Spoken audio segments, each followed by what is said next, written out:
ما ته څه وخت مخکې طالبان ناست مدرسې ته خلک دغه بازار راغله د توبې خلک د عزیزانو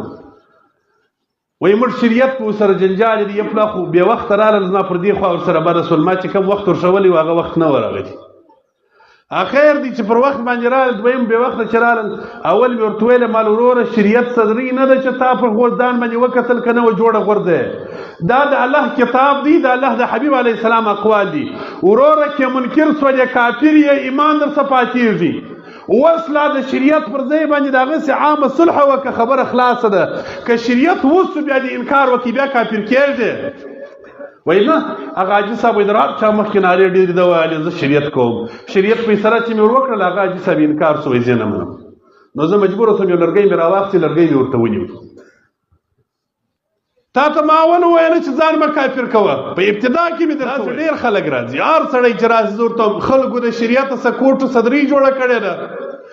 زموږ د دې علاقې د پښتنو په خلو کې رانوم دی چې شریعت مې خوښ دی شریعت یې دغسې خوښ دی چې د پر نفس برابر و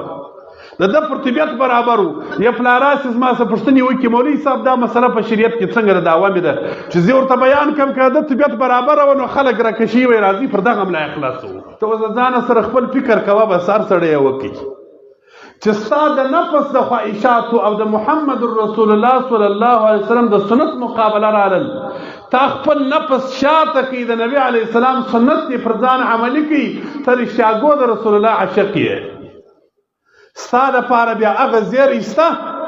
چې د الله پیغمبر صلی الله علیه وسلم وایي که د چا زما سره رښتیاګو په زړه کې مینه و عشق وده او په جنت کې زما سره یو ځای کېږي ستا لپاره بیا هغه بشارت ستا هغه زیری بیا ستا دی چې د الله حبیب صلی الله علیه وسلم وایي اولنی شفاعت به د هغه چا کوم د هغه امتي به کوم چې زما سره یې مینه و محبت خالي په خوله مینه نه په خوله باندې محبت نه غلاوي کوه نارواوي کوه د بل حقونه د پښو لاندې کوه د خلکو مځکې لاندې کوه د مسلمان بی عزتی و بی حرمتی کوه د مسلمان غیبت و اهانت کوه حرام مال ګټه بچان په حرام مال باندې لویوه خو زه د رسول علیه السلام عاشق یم ته د رسول الله سم دشمن یې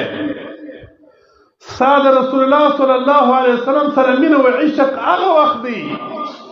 چې ته د الله د حبیب علیه السلام دین پر ځان باندې عملي کې ویې پېژنې په خوله کې ګرده منو هر سړی وایي زه د نبي علیه السلام منم زه د رسول الله صلی الله علیه وسلم دین منم زه قرآن و حدیث منم ستا منل ستا پېژندل هغه وخت تا ته ګټه کوي چې ته په عمل کې راولې دا څنګه منل دي په خوله د نبي علیه الصلاة وسلام دین منم خو که د رسول الله صلی الله علیه وسلم د قول او زما مخالفت رالی زما نفس د نبي علیه السلام د حدیثو په مقابله کې ولوېدی زه حدیث چاته غورځوم دین بیا نه منم شریعت بیا نه منم ما ته را فیصلو خلک ډېر راځي اکثر وخت ته مدرسې ته خلک راځي فیصله مو ده دا اوس 2 میاشتې دغه مولوي صاحب محترم په دې باندې ګواه دي 2 میاشتې 3 میاشتې زه د یو چا په فیصله کې اخته وم دی ورسره راتلی راله ما ته موږ شریعت کوو داسې ډېر خلک راځي هر سړی چې راځي زه ورته خلکو د شریعت سکوټو صدري جوړه کړې ده زموږ د دې علاقې د پښتنو په خلو کې رانوم دی چې شریعت مې خوښ دی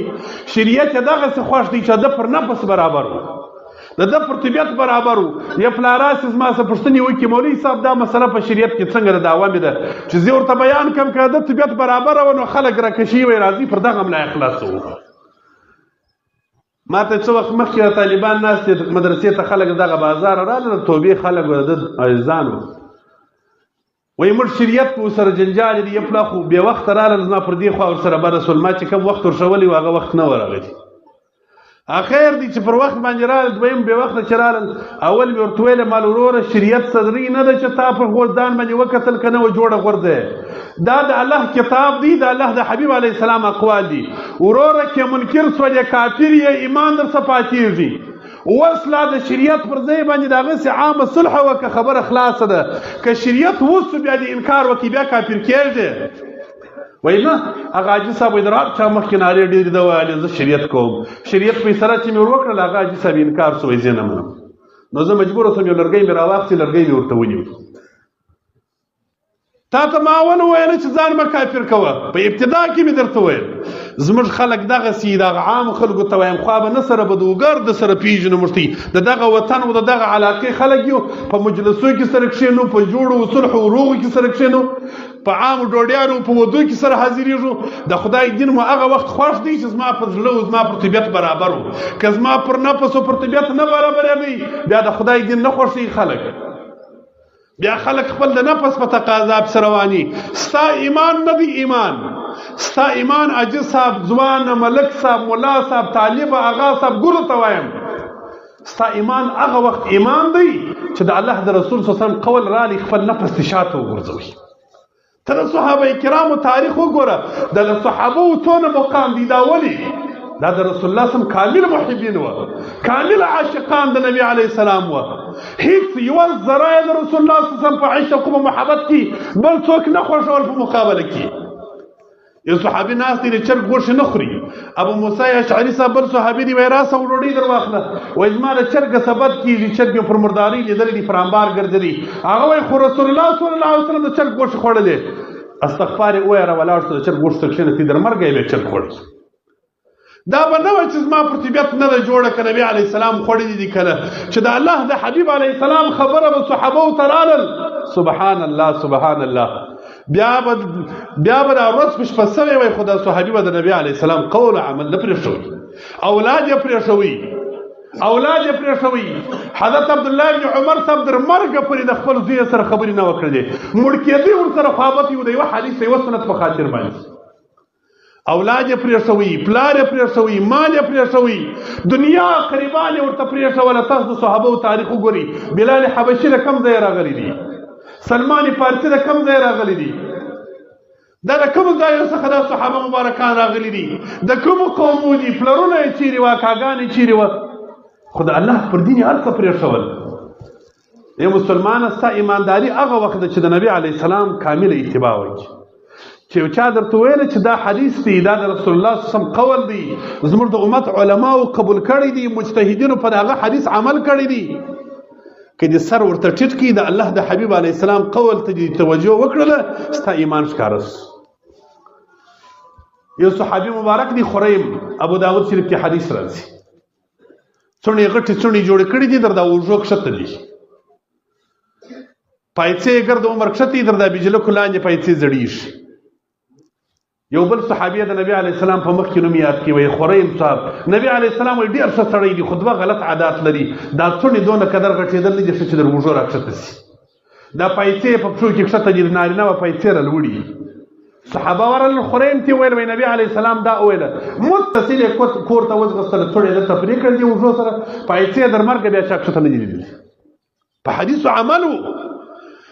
رسول الله صلی الله علیه وسلم مشکات شریف کې حدیث دی نبی علیه السلام روان دي یو صحابي ولاړ دي خټې کوي او کوډۍ د جوړې نبی علیه السلام وایي دا څوک دی وایي دا فلان صحابي دی وایي څه کوي وایي د ځان لپاره دلته یو کوډله جوړې پکې کښېني نبی کریم صلی الله علیه وسلم بې ځایه آبادي نه خوښول خلکو ته ول دومره ځای جوړ کړه چې ستا ګزاره د دنیا پکې کېږي د دنیا ژوند د سفر ژوند دی ته مسافر یې پر یو لار راغلی روان یې دلته د ځان لپاره بنګلې مه جوړوه در ځان زایدې کوټې ځان ته مه جوړوه هغه صحابي را روان دي نبی علیه السلام ولاړ دي مشکات شریف کې حدیث دی نبی علیه السلام ته سلام وایي نبی علیه السلام مخ ځنې واړوي د بلې خوا رالی السلام علیکم یا رسول الله نبی علیه السلام بیا مخ واړوي بیا ورته رالی السلام علیکم یا رسول الله نبی علیه السلام بیا مخ واړوي صحابو ته ورنږدې سوی د الله پیغمبر زما څه ولې خبرې دي هغه وایي تا هلته خټې کولې نبی علیه السلام خټې نه دي خوښې دومره خټې خوښې دي چې ستا ګزاره کېږي ضایع د کوټه په دنیا کې زیاتې خټې د نبی علیه السلام بد ځینې کېدلې صحابي مبارک چې خبر سو ولاړې جوړه کوټه یې متصله ولړول رالي نبی علیه السلام ته سلام ورته وعلیکم السلام ورحمت الله بیا ورته ویل چې موږ د دنیا د آبادی لپاره نه یو پیدا موږ د قبر د آبادی لپاره پیدا یو د دنیا کور مه جوړوه قبر جوړ که مسلمانه آخرت جوړ که د آخرت غم وخوره دا به تېرېږي پر دغه مجلس کې ناست پر بل کال به څوک هېڅوک به نه یو دا چې دنیا یې ګرده ستا ټوله پاکستان یې ستا چې مرګ سخت شادي نسته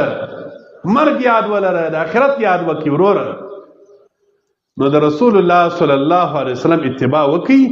په کامل ایمانداري وکړي چې د نبی علیه السلام خبره راله نفس پرېږده اولاد پرېږده دا ستا د ایمانداري دلیل دی